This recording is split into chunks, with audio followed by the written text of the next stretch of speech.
Namaskar, Jai Shri Krishna. Enlightening, text 34, text 35 and text 36 of chapter 17, Punishment and Reward of Kali of first canto creation of Srimad Bhagavatam. Text 34. Yasmin Harir Bhagwan Ijjaman Ijjatma Murtira Yajatam Shama Tanoti Kaman Moghan Sthira Jangamana Mantara Bahirava Yuri Vaisha Atma. In all sacrificial ceremonies, although sometimes a demigod is worshipped, the Supreme Lord Personality of Godhead is worshipped because he is the super soul of everyone and exists both inside and outside like the air. Thus it is he only who awards all welfare to the worshipper. It is even sometimes seen that demigods like Indra and Chandra are worshipped and offered sacrificial awards, yet the rewards of all such sacrifices are awarded to the worshipper by the Supreme Lord, and it is the Lord only who can offer all welfare to the worshipper. The demigods, although worshipped, cannot do anything without the sanction of the Lord because the Lord is the super soul of everyone, both moving and non-moving.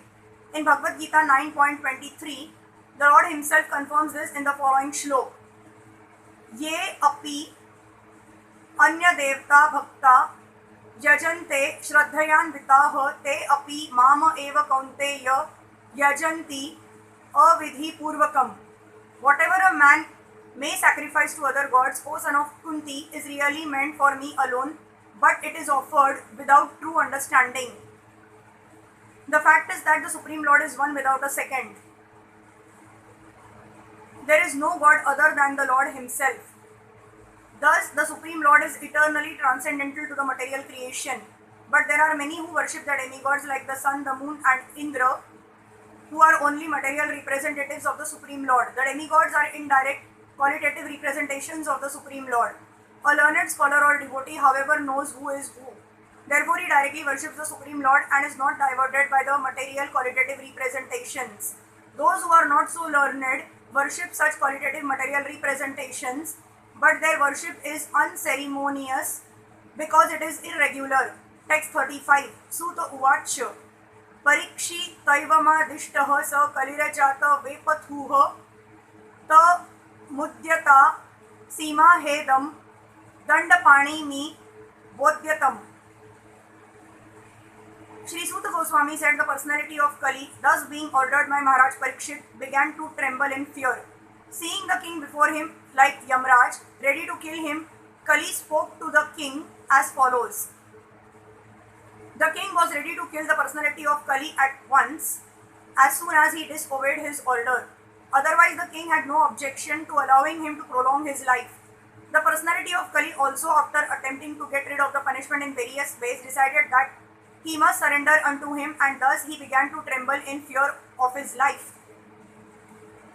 The king or the executive head must be so strong as to stand before the personality of Kali like the personality of death Yamraj. The king's order must be obeyed, otherwise the culprit's life is in risk. That is the way to rule the personalities of Kali, who create disturbance in the normal life of the state citizens. Text 36. Kali Ruvacha Yatra Kva Vatha Vatsyami Sarvabhaum Tavadnyoya Lakshaye Tatra Tatrapi Tvamateshu Sharasanam.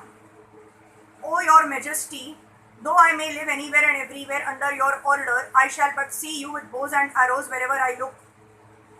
The personality of Kali could see that Maharaj Parikshit was an emperor of all lands all over the world, and thus anywhere he might live, he would have to meet with the same mood of the king. The personality of Kali was meant for mischief, and Maharaj Parikshit was meant for subduing all kinds of mischief mongers, especially the personality of Kali. It was better, therefore, for the personality of Kali to have been killed by the king then and there instead of being killed elsewhere. He was, after all, a surrendered soul before the king, and it was for the king to do what was required. Hare Krishna.